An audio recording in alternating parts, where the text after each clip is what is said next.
Now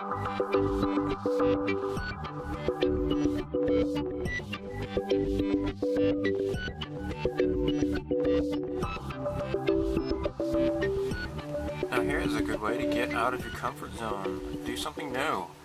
This is Battleship 1700 Waterline series, Kongo, the Japanese Imperial Navy battleship, Kongo. Except this has a bit of a science fiction flair. This is from Arpeggio Blue Steel, Ars Nova, the anime, which I have never seen, but probably by the time I get around to uploading this, I may have seen an episode or two. It's really interesting because it's just basically just a repop of the 1700 Waterline series, but with a bit of a science fiction flair, because you got these alien glyphs on the ship. So this is made by Hasegawa.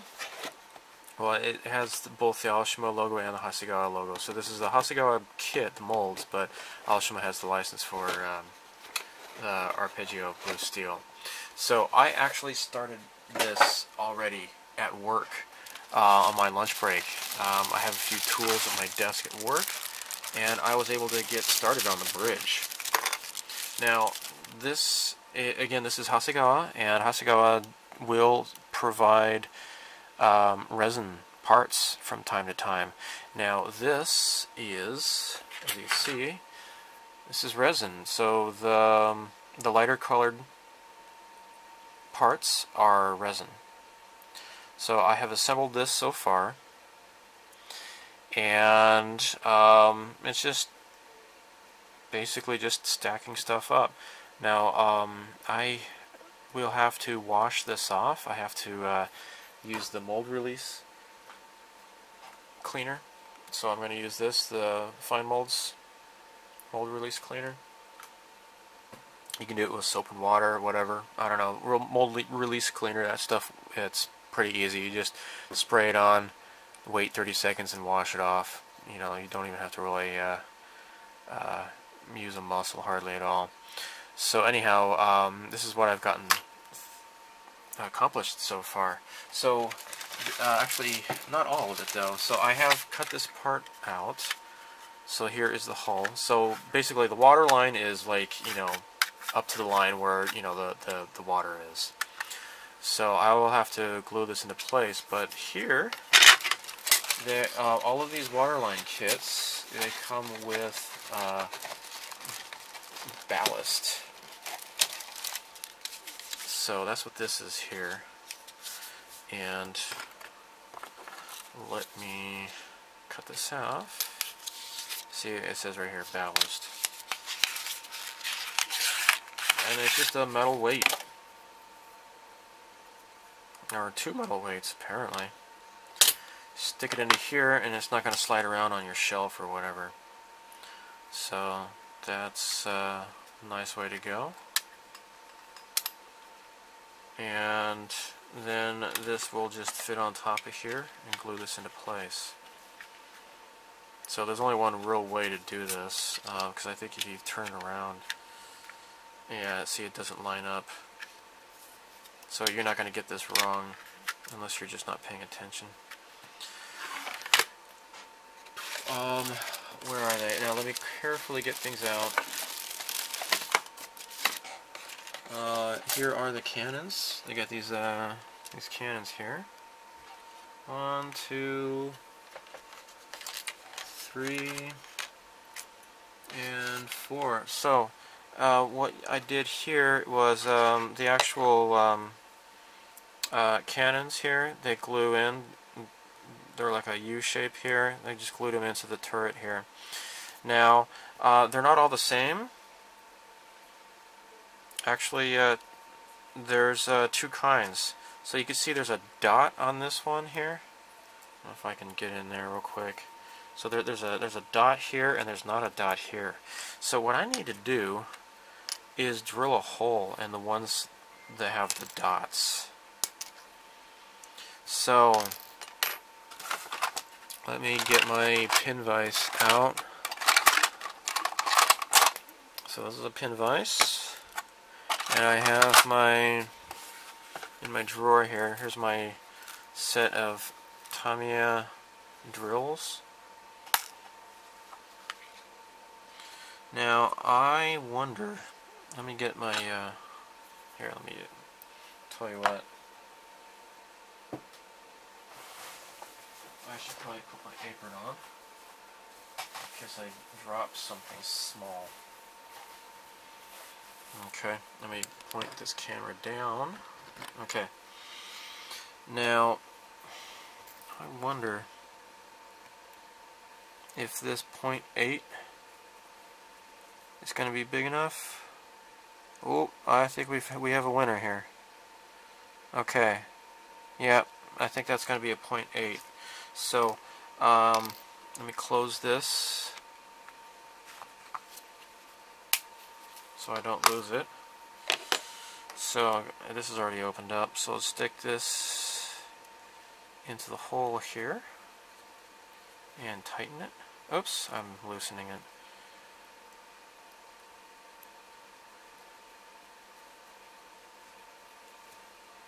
Okay.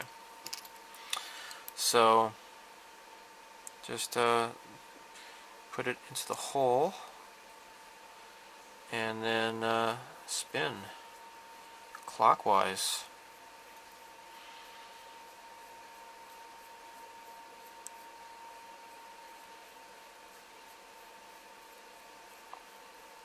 Yep, there we go. Pull that out, and there we have a hole.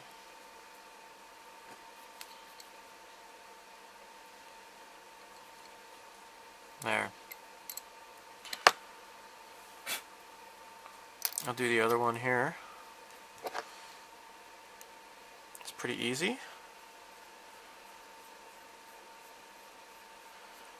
Not entirely sure why it doesn't just come with a hole already, but I'm not complaining. This is pretty easy, but you will need to have this kind of a tool for this type of a kit, apparently. Now, the Waterline series, it is a cooperation between Aoshima, Tamiya, and Hasegawa. Again, this is a Hasegawa kit. I don't know. Hasegawa, usually they don't shy away from using resin. I don't know. I don't think I've ever seen an Aoshima kit with resin parts. Tamiya, I don't know. I don't really have that much experience with Tamiya kits either. So anyhow, sorry, I keep saying too much. What do I want to say? You know, about 10 years ago, I was making an omelet or something or other, and I cracked the egg open into the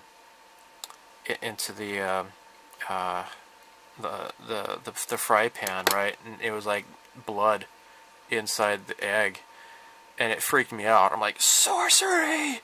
And like, I think my wife was working that night, and because she was a waitress at a Japanese restaurant, and I called my parents. I'm like, well, you'll never believe what just happened. There's like a fertilized egg, and that's so disgusting. And so my dad is like, well, check your package of eggs. I mean, are they fertilized? I'm like, oh, that's gross. Why would you want a fertilized egg? I'm like, so he's like, yeah, just check it out. And so I looked, and it wasn't. So it must have been just a fluke that it made it into there. It should not have been. You know, whoever was sorting the eggs made a mistake, or a rooster got into the hen house or something. I don't know, but that kind of freaked me out. That story has nothing to do with what I'm doing here. It's absolutely no relation at all. But I couldn't think of what to say, so I just started talking about stupid crap. Because that's what I do, I guess. Maybe that's why I'm so ornery. So ornery. Okay, so what we have here are these little bars that go across. So the instructions here say to put these on, glue them into here. Oh yeah, I think I know what I was going to say. So let me get the extra thin cement, and I think, yeah, they kind of go like this, right? Let's do a test fit. And that's how they're supposed to go, apparently. Yay. Hooray for me. Flat part goes up? That's kind of weird, man. That's weird. But you know what I should do, maybe, is file this down. Oh yeah, so resin. Resin. So what you want is...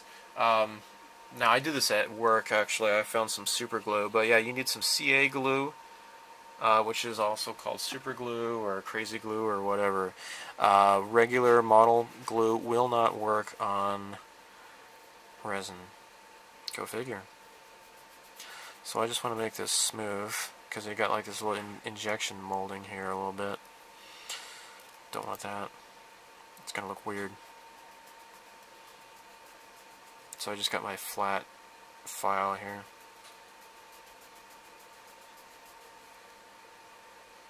Yeah, I guess that's good enough, I suppose. And then I'll do the other one. Alright, I'm going to work on this and get back to you. I guess I don't want to bore you too much, but I think I'm done, actually. I think I might be done. No, it's going to take a little bit. Let me get the sides here too. Alright, I'll get back to you. Alright, so I have basically filed off. I need to do this end here a little bit. I can still see a little bit of a circular pattern, but I think maybe when I prime it, it might go away. Yeah, so maybe I'm not going to worry about that too much. Just to make sure that the sides are clean. Okay, so the little bumpy parts stick out. So let me get my glue here.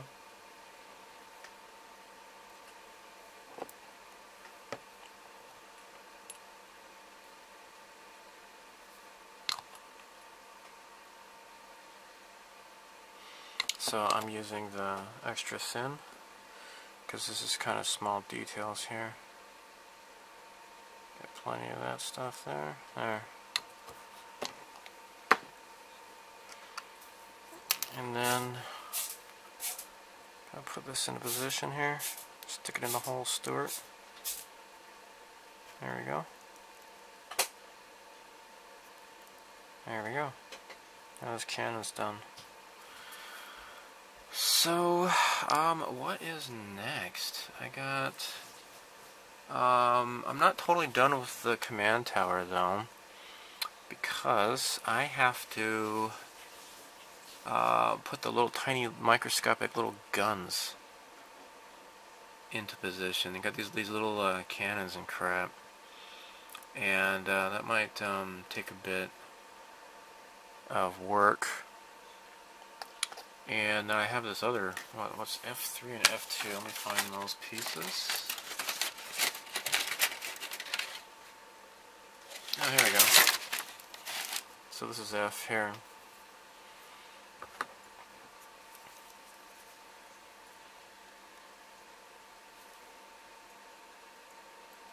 There we go.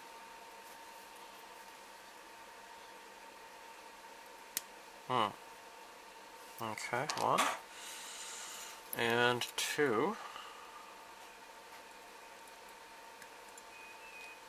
Oh, laundry's done. Gotta go hang up the laundry now. So I'm going to yeah, I'll need to use my hobby knife and get these little parts that I cut away from the gate here. And maybe file this down, hopefully without losing the detail.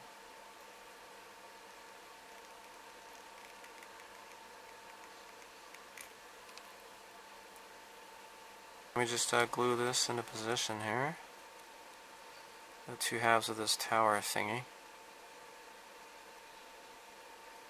So yeah, this is an interesting series of model kits, because you know, maybe I might not be normally interested in doing World War II battleships or any sort of battleships really in general, but something like this is pretty intriguing. So yeah, I think that's pretty cool. So I can use this file here to get in kind of close. Hopefully make that a bit smoother.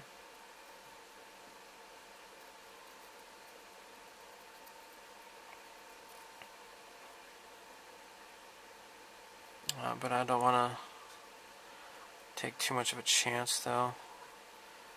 Just going to end up losing some detail. Maybe I should have done this before I glued the two halves into place.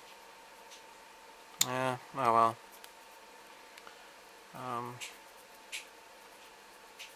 Yeah, maybe I would recommend that. Alright, so I will just continue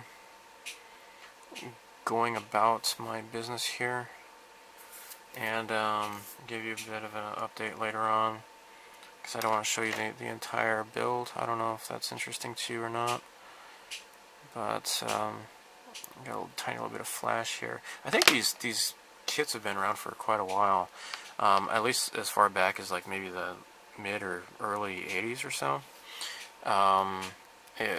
You know, I mentioned the 3 companies that are with the waterline.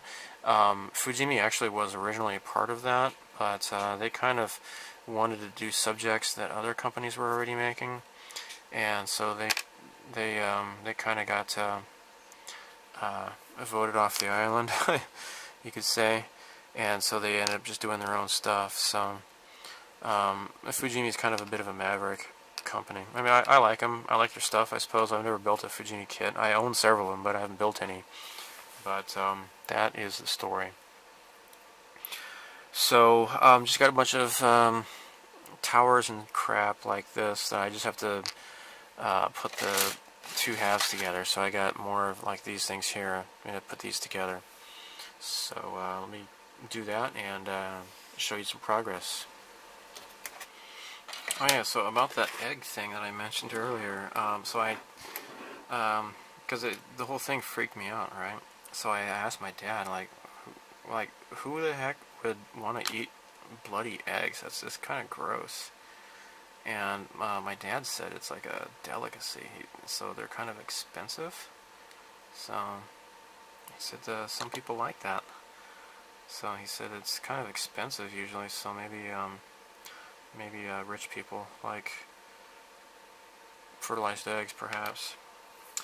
And I'm like, yeah, that's kind of gross. But I don't know. I'm guessing. I don't know. I haven't looked this up because I'm just talking out my ass right now. I suppose it sounds like it might be something that maybe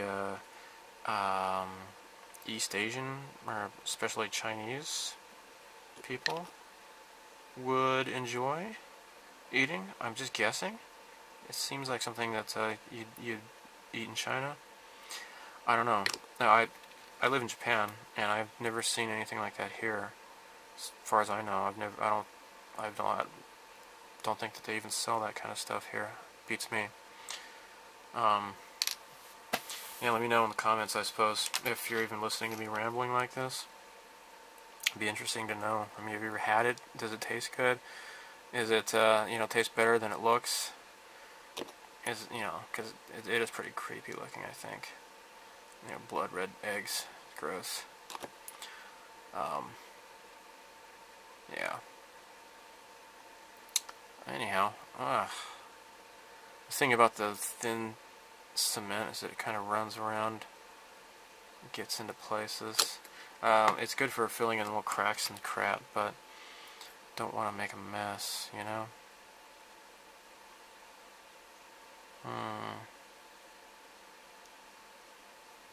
There. Okay, so I got 3 thingies done. I'm gonna let this glue dry, and I have these little end caps to put on top of these things. So, okay. Yay. Alright, so I'm going to have to end this video here. Gotta gotta just cut this short here. See, the problem here is that my little brother. See, this morning, my little brother got his arm caught in the microwave, and my grandmother, she dropped acid and she freaked out, and she hijacked a school bus full of penguins. So we kind of got a bit of a family emergency going on here. So I'll talk to you later, and stay tuned for more neat stuff. Goodbye.